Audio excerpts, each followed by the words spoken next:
1968, the Beatles went to India to learn how to meditate, and then I heard quite a bit about it. It was in the media. It was interesting, and then I tried.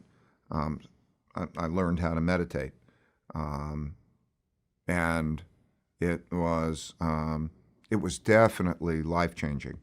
I would say that probably more than anything, it had a bigger effect on my life than practically anything because of how it works. And the way it works is it's basically open-mindedness. So what happens is normally you can't control your brain. If you were to sit down and say I'm not going to think, it will be filled with stuff and it'll jump all over and you can't control it.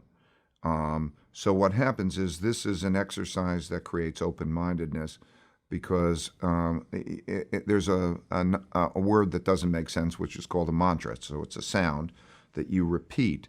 And so while your brain is wanting to jump all over the place, by repeating this sound mentally, it takes your attention away from those thoughts. And then when you continue to repeat it, it goes away. And so there's nothing. And so you go into nothingness.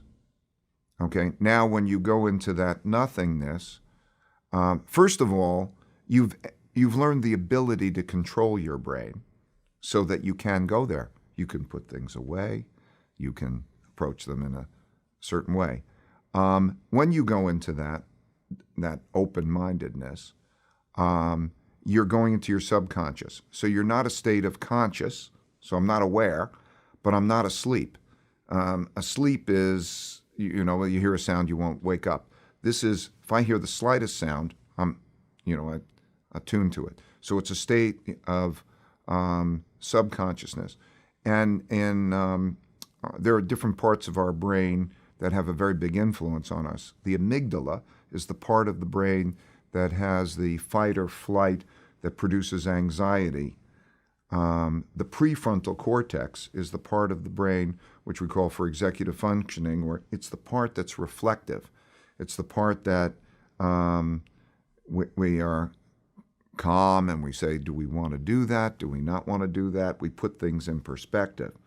Those two parts of the brain fight with each other.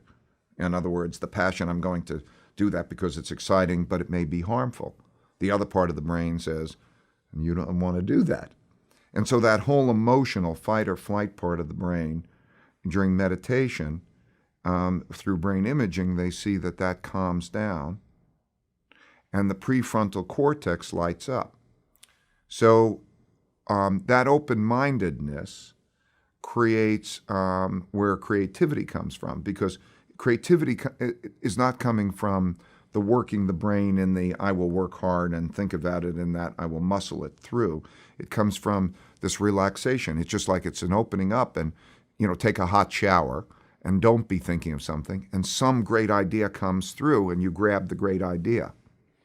So meditation is very much like that. It opens the mind, creates an openness, a freedom. It's in which that, I don't know whether we would say intuition or that creativity just kind of comes through, and it creates an equanimity that, in other words, you could step back and you can put things in perspective. It doesn't lessen your emotions. The emotions are the same, but you can step back and say, I'm not going to be controlled by that emotion, or let me put things. And I think it then helps to see things at a higher level.